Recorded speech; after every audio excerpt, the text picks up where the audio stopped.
بسم الله الرحمن الرحيم.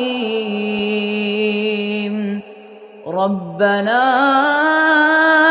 إنك تعلم ما نخفي وما نعلن وما يخفى على الله من شيء في الأرض ولا في السماء.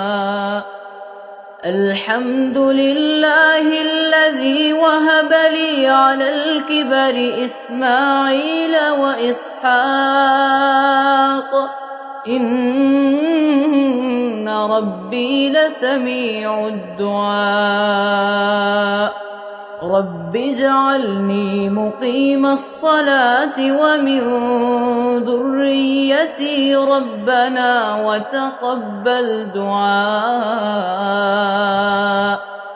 ربنا اغفر لي ولوالدي وللمؤمنين يوم يقوم الحساب.